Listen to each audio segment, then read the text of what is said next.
Danish-American negotiations brought no breakthrough on Greenland as the crisis deepens.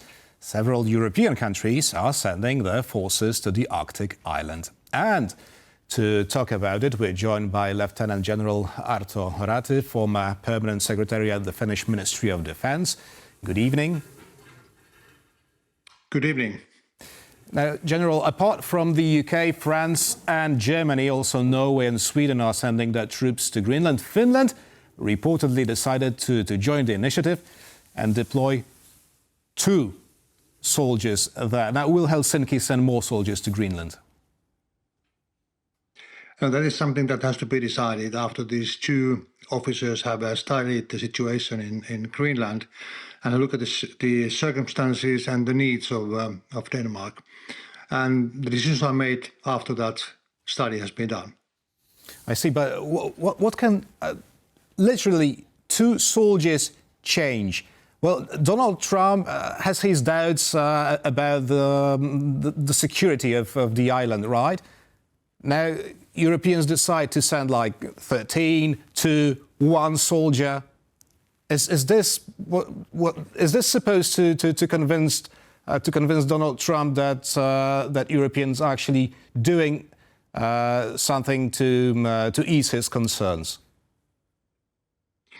No, I think that's a try from European side to show that yes, we will take care of the Arctic region, but we have to take into regard that we are talking about over 2 million square meters territory in Greenland. So defending Greenland is a huge challenge for any country, even the US. And it's very important that the European countries now show that they are willing to put some forces, the boots on the ground in Greenland and start exercising there and having a look what can be done in strengthening the defense of Greenland. As we all know that the threats from US side have been very serious and have to be taken seriously, stating that a NATO country, the most important NATO country, is saying that they are willing or ready to use military force to occupy an area of their ally. That's a major question. I think the only way for Europe is to show that, yes, Europe is going to take its own initiative, put some forces down on the island, and also show that we are ready to defend it if need comes. I see. Now, in your professional opinion... So the numbers are... Sorry, so the numbers are not what matters at the moment. Actually, the actions are, that nations are taking actions, is the most important thing at the moment. I see. Now, General, in your professional opinion, is the NATO's northern flank vulnerable to Russian or Chinese attacks?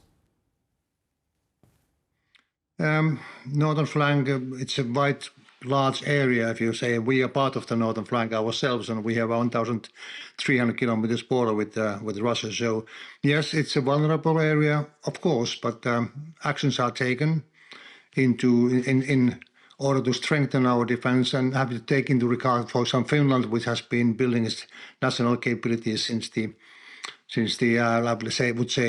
Second World War. So we are ready in our area, but there are countries which are not that ready yet. Greenland is a different case. It's a huge area with, as I said, over 2 million square kilometers of very tough terrain. So I don't believe that taking over of Greenland by US is the way to secure US security. It can be also done by agreements and cooperation with Denmark and Greenland. I see. Now, talking about the causes of the current crisis, is Denmark opposing the deployment of more US critical defense infrastructure on the island? Because Donald Trump claims that Greenland is crucial for the Golden Dome air defense project. Yes, it can be crucial, but I don't know the talks between Denmark and US, what's going on at the moment. I only see the news from the public sources. So, but I personally believe that the demand from US side can be satisfied also by agreements. Mm-hmm. It doesn't need to be owned by US. It doesn't need to be taken over by US. It can also be an agreement between allies. And I think, as we all know, that we know that the history of NATO is a long one. Denmark has been very loyal ally for US in missions, lost a lot of manpower also in missions, especially in Afghanistan. So it would be really catastrophic movement towards NATO if the US takes military actions against the NATO country. So could there be So I hope that I hope that the solution is some kind of cooperation agreement where US can deploy those capabilities it needs to have on Greenland together with Denmark. So if not the sheer ownership of Greenland, can both countries reach some sort of a consensus, a compromise on the legal status of the island? The legal status at the moment, as we all know, is it's part of Denmark.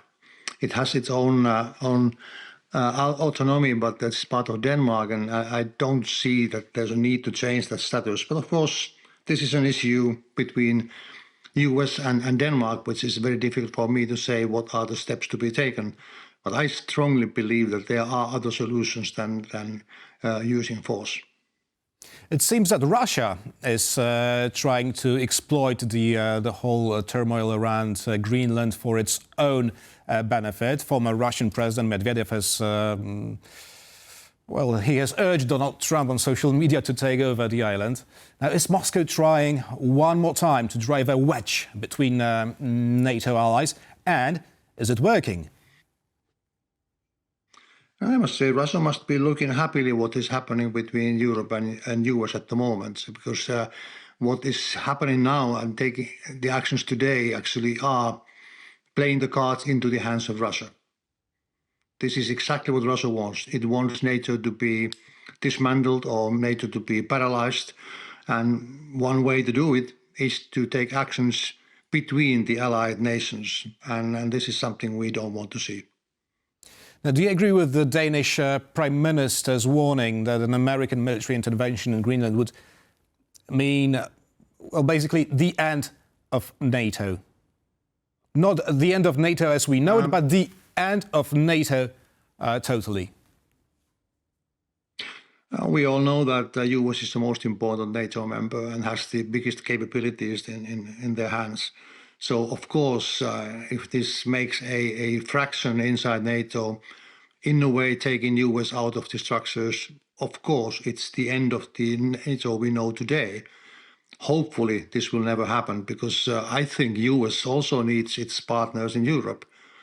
It's a win-win case to be together.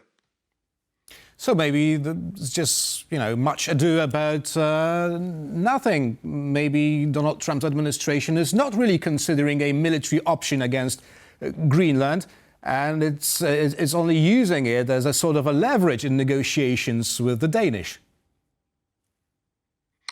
Yeah, this has been the tactic from US side recently, having strong statements and then taking backwards and taking a step forward. So you never know what is the actual plan behind. Unfortunately, discussions that was just held between Denmark and US didn't show that much green light in the cooperation. The only thing that was positive was that they agreed on some kind of working group. But at the end of the discussion, what I have understood, the outcome was that opinions differ as they differed before the meeting. So it's very interesting to see what happens next week when we have the World Economic Forum meeting starting, and Trump is going to participate in Davos too. So it will be interesting to see what kind of statements we hear from Davos. And if you were to predict what will be the final outcome of these consultations, negotiations basically, between Denmark and the US?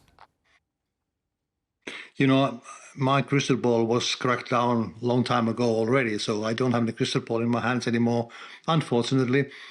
So I don't want to do any kind of prediction at the moment, because statements are going left and right, up and down, and so it's difficult to follow the path and to have some kind of picture in your mind what may happen next.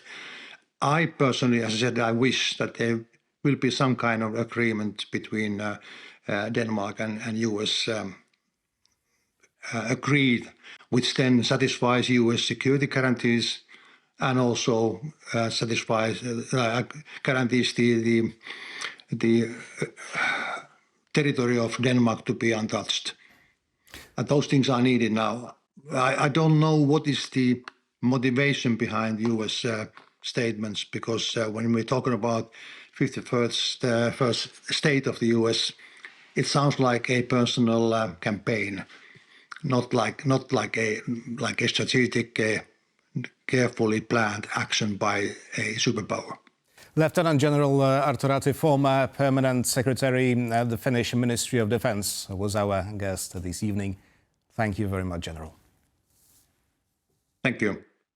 And thank you for watching, and stay with us for more interviews here on TVP World.